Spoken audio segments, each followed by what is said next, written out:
समाप्त करके दिव्यांग शब्द का एक नया परिभाषा दिया है।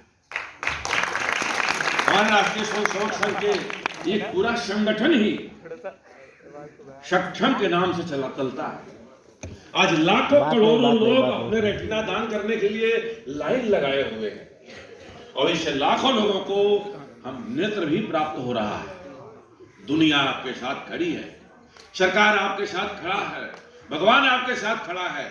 इसलिए कहीं मन में हीन भावना नहीं आनी चाहिए।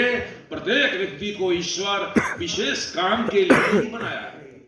आपके हुई इस विशेष काम के लिए बनाया है, उस विशेष काम को खोजने की आवश्यकता है कि हमारा कंट्रीब्यूशन इस प्रकृति में, इस देश में, इस मानवता में कहाँ लगना है, इसके लिए हम अपने को तैयार करें। इसलिए जहां तक इतिहास की बात है, इतिहास बदल रहा है। 1947 के पहले संघर्ष का काल था। लाखों क्रांतिकारियों ने अपना बलिदान दिया।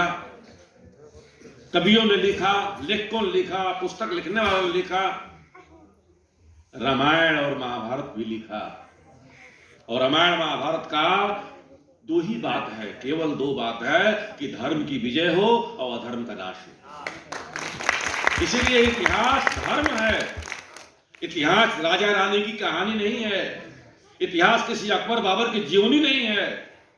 इतिहास धर्म को उद्धृत करता है और इसलिए पुराणकार लिखते हैं, धर्मार्थ काम मोक्षाणाम उपदेश समन्विताम इति वृतम तथा युक्तम इतिहास प्रचक्षते। इतिहास वह है जो धर्म अर्थ काम मोक्ष चारों पुरुषार्थों को देता है और धर्म अर्थ काम को स्थापित करने में शरीर के किसी इंद्रिय का कोई महत्व नहीं होता। कोई कंट्रीब्यूशन किसी इंद्रिय के नहीं है। धर्म अगर दूसरे के दुख से द्रवित होता है मन, परोपकाराय पापाय पुण्याय पापाय परपीडनम।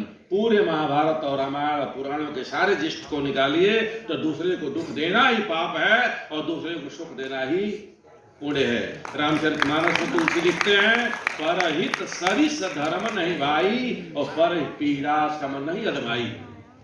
रामायण और महाभारत दोनों धार्मिक ग्रंथ हैं, दोनों इतिहास के आद्य ग्रंथ हैं। इसलिए इतिहास धर्म है। धर्म कोई पूजा पद्धति नहीं है, धर्म कोई टीका चंदन नहीं है, धर्म कोई नमाज रोजा नहीं है, धर्म कोई क्रॉस नहीं है, कोई झंडा नहीं है। धर्म इतना ही है कि दूसरे के प्रति अपने मन में द्रवित हो, श्रद्धा हो, पीड़ा हो, दर्द हो और उसकी सहायता के लिए उठ खड़े हो। ऐसे धर्म के माध्यम से ही और धर्म के स्थापना के लिए ही भारत का इतिहास और दुनिया का इतिहास हमारे सामने होना चाहिए। उसको ध्यान में रख करके जो भ्रम का जाल फैलाया गया बीच में 1947 से लेकर 1914 तक, हम कह नहीं पाए कि अकबर महान के महाराणा प्रताप महान, समझ नहीं पाए, भ्रम में है। शिवाजी महाराज महान या औरंगजेब महान, ये कह नहीं पाए। हम दीप हैं कि उपदीप हैं कि महादीप हैं कि प्रायदीप हैं, हम समझ नहीं पाए। हम देश हैं कि प्रदेश हैं कि हम क्या हैं, ये स्पष्ट नहीं हो पाया। मित्रों, मैं इतना ही कहता हूं कि दीनदयाल उपाध्याय जी कहते हैं कि अगर भारत कहोगे तो एक देश होगा और भारत माता कहोगे तो वह राष्ट्र होगा। भारत माता को मां मान करके और भारत माता के चैतन्यता से, उसके हृदय से, अपने हृदय को लगा करके जैसे मां बेटे का संबंध होता है, वैसे भारत और बेटा का संबंध होता है तो वह राष्ट्र होता है। और राष्ट्र का अर्थ होता है, वो सांस्कृतिक राष्ट्र होता है। धर्म की स्थापना यदा यदा ही धर्मस्य ग्लानिर्भवति भारत अभ्युत्थानो धर्मस्य सदात्मानं सृजाम्यहम् परित्राणाय साधूनां विनाशाय चतुष्कृताम धर्म संस्थापनार्थाय संभवामि युगे युगे। हम सबके ईश्वर एक हैं, एक ही प्रभु है। इसलिए प्रभु ने जो भी वरदान दिया है उसे वरदान मान करके और उसको आधार बना करके उस स्थान पर खड़ा होकर के हम दुनिया को मार्गदर्शन कर सकते हैं। कभी भी किसी के शरीर पूर्ण नहीं होते, किसी का कुछ कम है, किसी का कुछ कम है, किसी का कुछ कम है। इसलिए कभी कमी को अपने अंदर हीन भावना ना आने देना। और हम सब आज मैं अभिभूत हूं कि आपने आज जीवन के सर्वश्रेष्ठ कार्य में हमको बुलाया है मैं अहर्निश जब भी आप याद करेंगे आपसे कंधे से कंधे मिला करके और इस कार्य को करने के लिए, आपके सब कार्य करने के लिए मैं तैयार रहूंगा।